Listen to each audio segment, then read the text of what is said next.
dari Allah Subhanahu wa taala, bukan saja mendapat wahyu tetapi mendapat mukjizat dari Allah Subhanahu wa taala. Karena itu sudah sepatutnya beliau menjadi teladan dan contoh bagi kita. Alangkah hebatnya pemimpin besar ini yang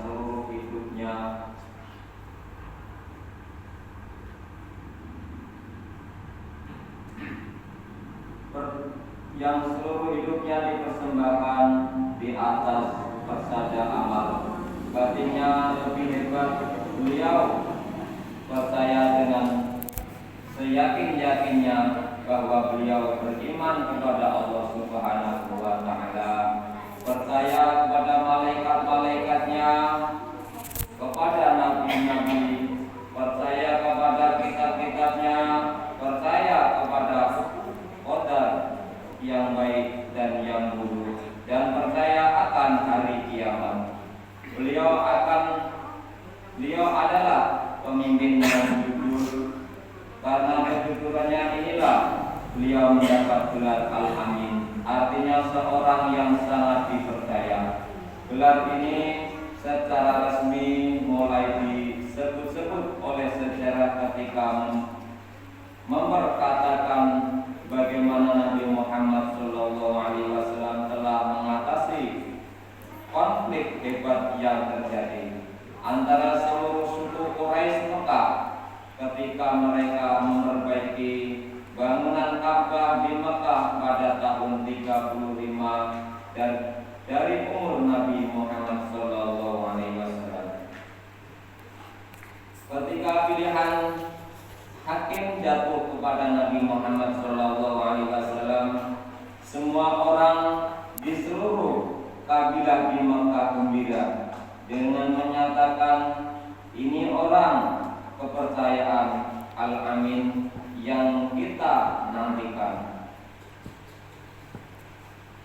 Jadi kalimat Al-Amin mulai dipakai dan dicatat sejarah sebagai pengakuan aklamasi atau suara terbanyak dari seluruh suku Arab adalah berdasarkan peri hidup Nabi Muhammad SAW sewaktu beliau berusia 35 tahun.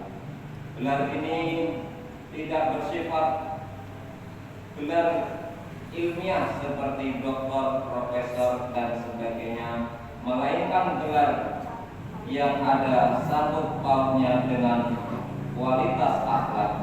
Diberikannya gelar ini sesudah bangsanya merasakan kebijaksanaan Nabi Muhammad SAW menyelesaikan pertikaian antara suku dari bangsanya yang berhubungan dengan suatu pekerjaan besar yang bersifat nasional menyeluruh, artinya yang menyangkut keinginan dan kepentingan nasional Quraisy. Dikala itulah beliau memperlihatkan akhlak kepemimpinannya yang tak ternilai terpujinya dalam penyelesaian pertikaian pekerjaan yang menyangkut kepentingan nasional Quraisy. Beliau memberi contoh dengan perbuatan setiap golongan atau suku bangsa Quraisy diberi bagai bagian dari pekerjaan yang bersifat nasional itu. Beliau dengan kebijaksanaannya yang dilihat oleh bangsanya menghilangkan pembagian kerja yang bersifat monopoli perorangan atau golongan. Beliau tidak menggunakan pandangan dan sikap senang atau tidak senang kepada siapapun juga. Beliau tidak memberikan kesenangan atau kepuasan kepada golongan sendiri dan menginjak kepada golongan lain, melainkan memberikan kepuasan sama rasa dan sama rata kepada siapapun juga. Suatu fakta sejarah beliau di masa mudanya sudah digulari menjadi pemimpin yang tertinggi yang terlukis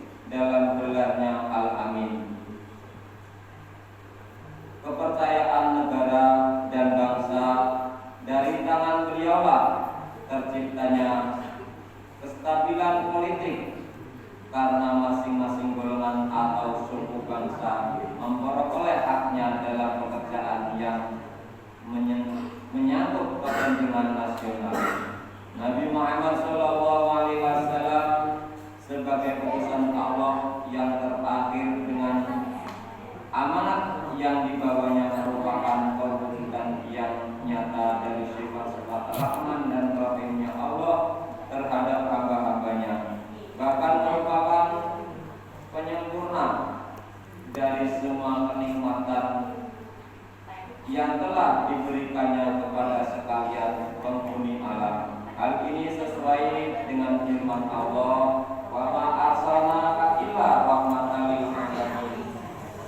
Artinya, dan tiada kami utus kamu melainkan menjadi rahmat bagi semesta alam. Saudara-saudara kaum muslimin yang berbahagia, sesudah beliau umur 40 tahun, beliau diangkat menjadi nabi dan rasul Allah. Sesudah beliau diangkat menjadi rasul, beliau tetap pada akhlaknya yang terpuji itu. Mengapa Allah Subhanahu wa taala memilih Muhammad dijadikan nabi dan utusannya, bukan memilih Abu Jahal yang berkuasa dalam kekuasaan dan harta? Nabi Muhammad SAW dipilih menjadi nabi dan rasul karena akhlaknya. Nabi Muhammad sendiri menyatakan kepada manusia bahwa diutusnya beliau kecuali merupakan rahmat bagi seluruh alam, terutama untuk menyempurnakan akhlak manusia sebagaimana dinyatakan dalam sabdanya, innama bu'istu liutamimma makarimal akhlak. Bahwasanya aku diutus itu ialah untuk menyempurnakan akhlak. Kecuali Nabi mereka memberikan contoh tauladan, tegasnya mempraktekkan sendiri kepada setiap gerak hidup dan akhlak yang terpuji. Juga beliau